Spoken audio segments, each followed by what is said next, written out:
on a wide variety of subjects ranging from conflict resolution, math, computer skills, blueprint reading, just to name a few.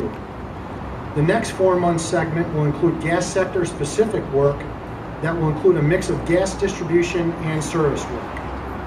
At the successful completion of their 6-month program, students will receive a 30 college credit hour accreditation. Students will then enter a 1-month mentorship program that will allow for them to put their classroom work to practical use in real supportive environment situations in the field. The mentorship component will be administered by the local 18007 current gas workers.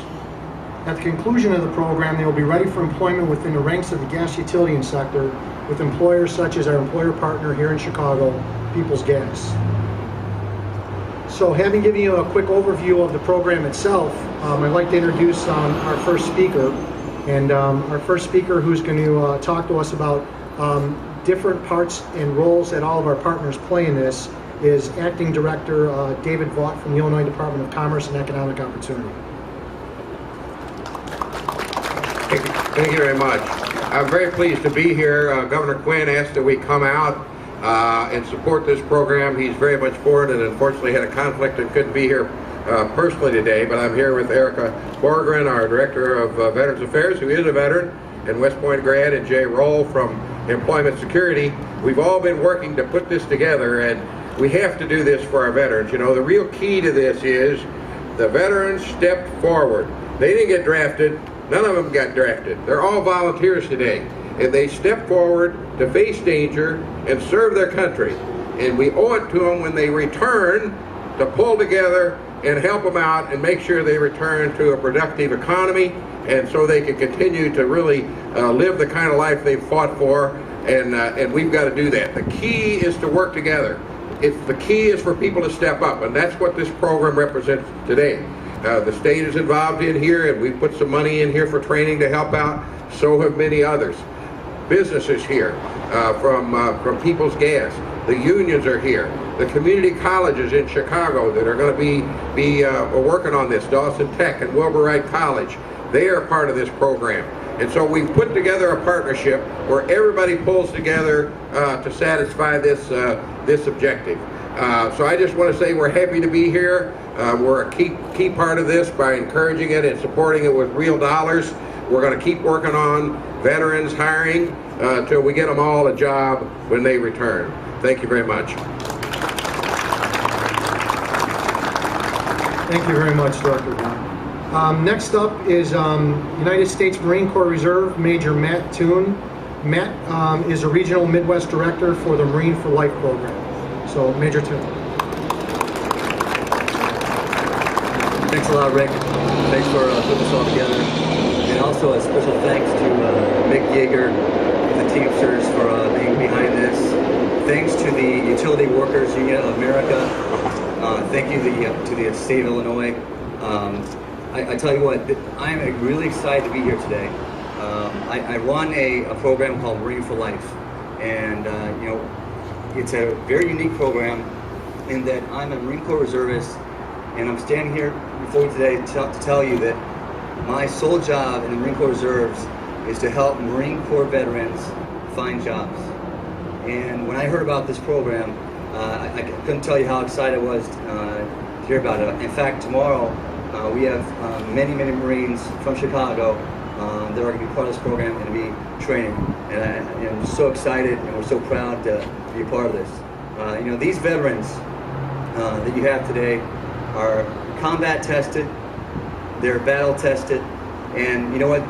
Many of them have given their lives, and not just their lives, but they've been severely injured through the wars that we've been in. And you know what? To see America, to see the Utility Workers Union of America come to bat for us, it moves us, and we're really proud to be here. And for more information about our program, Marine for Life, go to marineforlife.org. I actually am one representative of a 4-man team here in Chicago that helps veterans. But we have over 100 representatives across the United States that help Marines find jobs, and we're going to be working with Utility Workers Union of America across the United States for this program. So thanks again.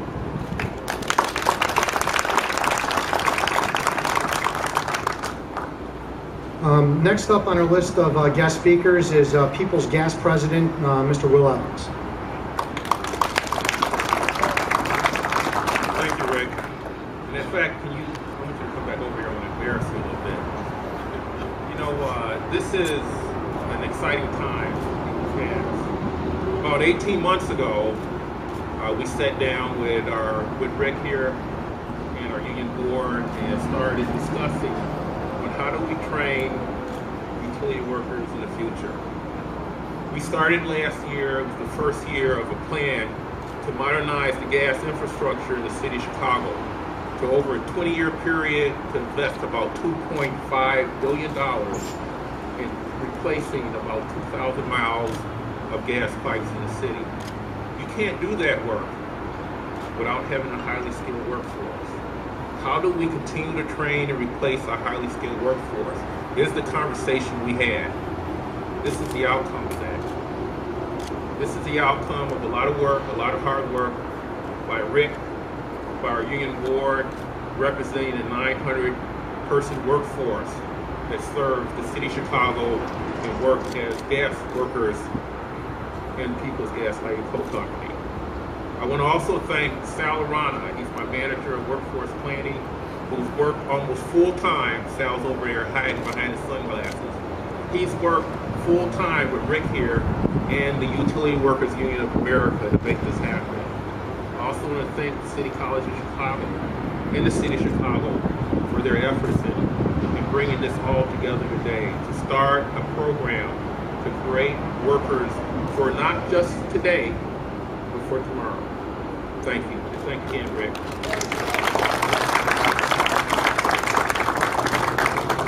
Thank you very much. Next, we're going to have our guest speaker. It's Ms. Paula Wolf. Paula is the current chair of the City College's Board of Trustees. Thank you very much. I'm honored to be here today representing City Colleges, and I want to thank everybody on behalf of the mayor and the chancellor, as well as the board. In case you haven't noticed, the chancellor and the mayor share a couple of common characteristics. They have great vision, they're enormously competent, and incredibly impatient. And I am, as well as the rest of the board, running to catch up with them all the time. This program is a perfect example of the kind of thing that they are very, very eager to do. It's got all of the elements of what City Colleges wants. We want to be able to make sure that our students who enter the doors leave with a certificate or a degree of some kind of economic value.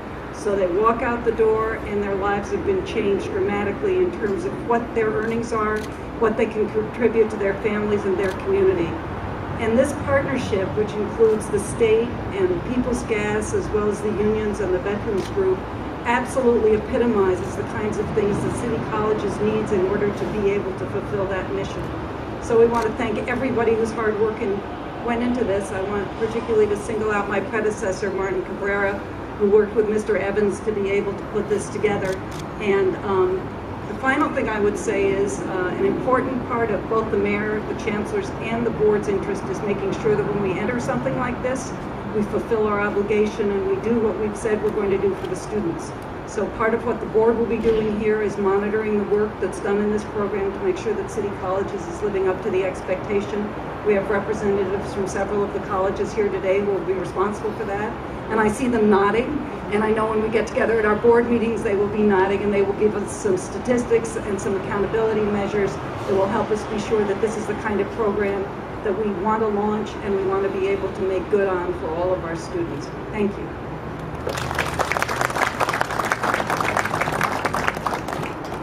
One important person that I forgot to mention, it was an oversight on my behalf, but not on purpose, is Joe Beza. Joe is helping us recruit and support to the Jesse Brown VA Hospital. So I want to tell Joe thank you very much for coming and to recognize that you're here. Next up, our speaker is my boss and the national president of the Utility Workers Union of America, Michael Langford. Thank you, Rick. I tell you, it's an honor to be here today. And just let me tell you a little bit about the women and men of the Utility Workers Union. These folks are the safest, most productive, highest skilled workers in the world. I'm so proud of what we do day in and day out. You know, in times of need, be man-made, be natural disasters, hurricanes, earthquakes, whatever it may be. Who is that first line of defense? Who is that first responder? People put their lives on the line every day. It's the utility workers. Be it cutting the gas, cutting the electric, cutting the water, restoring, rebuilding that infrastructure. That's what these folks do day in and day out. And the reason I bring that up, you look at what the military does, you look at what our vets did. They put their lives on the line every day to protect the community, to protect this great nation. That's what utility workers do. So what a great fit, huh? These people are in that line of work. They rebuilt infrastructures in Iraq and Iran and Afghanistan and all around this world. So it's a perfect fit, folks, to be in the utility workers and to pick up this type of program. So I'm excited about it. I guess you can't tell, can you? You know, this is just good stuff. And you know, it wouldn't have happened unless we'd have got all the partners that are here today, our educational partners. People's Gas Integris President Will Evans, I want to thank you for being a leader and leading by example. The great state of Illinois and its great governor, Pat Quinn, I want to thank them for leading by example, by bringing all this together. Our local leadership, Local 18007 and Rick Passarelli, and everybody else that made this successful here. This is good stuff, folks. This is what we talk about. This is what the talking heads talk about all the time, but we've turned it into reality. These are good, high-skilled paying jobs. They're very, you get your education, you get your journey person's card, you can continue your career ladder. This is just all good stuff because it's continuous learning. I could sit up here and talk all day, and I know you got other business to deal with. But anyway, I just want to thank everybody for being partners in this and making this a huge success, because this is the right thing to do. It's the right thing for America. Thank you.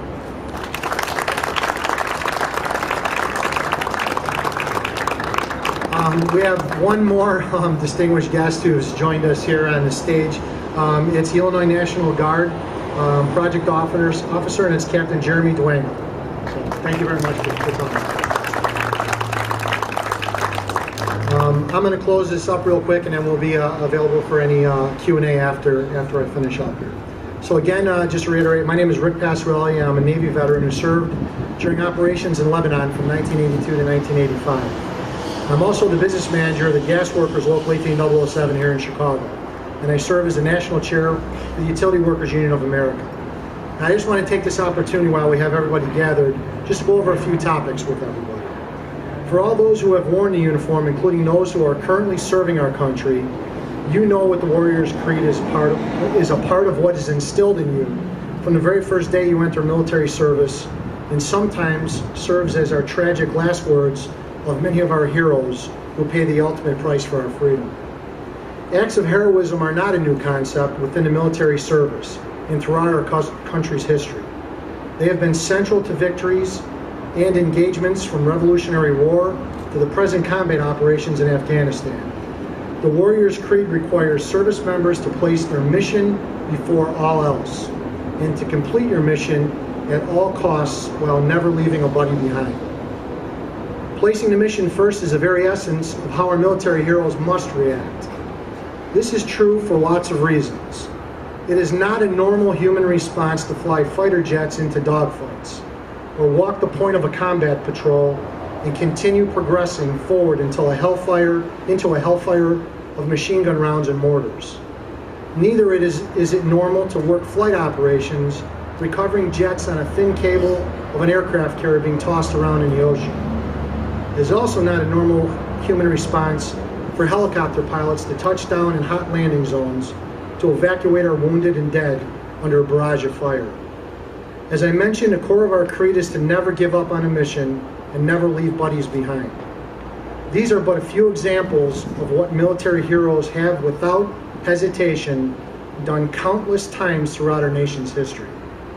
I'm very proud to be part of a great team, and I want to just take a few seconds to thank a few of our individuals who are here. To Governor Pat Quinn and his entire staff, especially all the state agency directors who are with us today. They have all made sure that politics do not interrupt the mission to find gainful employment for our returning men and women who wear the uniform. So Governor and staff, on behalf of the veterans community, thank you for not leaving your buddy behind. To Utility Workers National President Mike Langford, without President Langford's unconditional support and leadership by allowing me to chair our Veterans Committee, this initiative simply would not have been possible. At our most recent executive board meetings in Boston, we had a guest speaker, Colonel David Sutherland.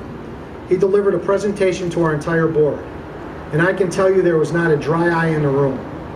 When Colonel Sutherland finished his presentation, President Langford rose to his feet and from his leadership role simply told Colonel Sutherland, and I quote, "The Utility Workers Union of America have your back." President Langford then challenged our entire executive board to take what's being done in Illinois and make it work through the entire country by approaching employers to do the right thing for the veterans community. So thank you, President Langford, for not leaving a buddy behind. To Michael Yeager, who is a president of Teamsters Local 786 and a friend of the utility workers.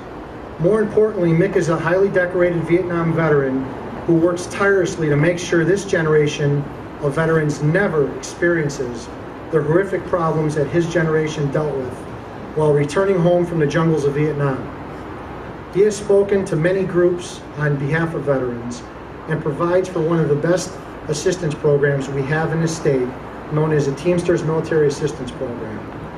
Mick has also helped to secure legislation that has now been signed into law last summer for a veteran set aside from employers. So thank you, Mick, for your selfless work and for not leaving a buddy behind. The President of People's Gas, Mr. Will Evans. I have known Mr. Evans now for 26 years.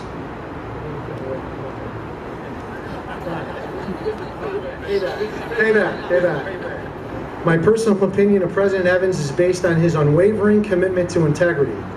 To borrow a phrase from the sports world, we often hear commentators say, this guy is a player's manager or a player's coach. Well, I can tell you firsthand that Mr. Evans is known around our circles as an employee's manager. He has a unique open door policy which has fostered a great labor management working relationship to solve problems. When I approached him with this concept, he simply said, Rick, let me assemble a team to help support you, and let's get this done. Without the commitment of our partnership with People's Gas under President Evans' leadership, this mission could not get done. So thank you, President Evans, for not leaving buddy behind.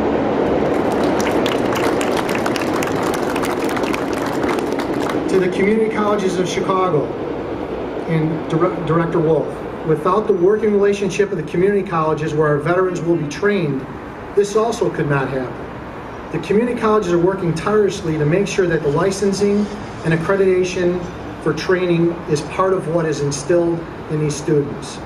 This means a great deal to returning veterans, communicating clearly that their sacrifice has meant something. To Salam Asignon and David Inman, thank you for not leaving a buddy behind.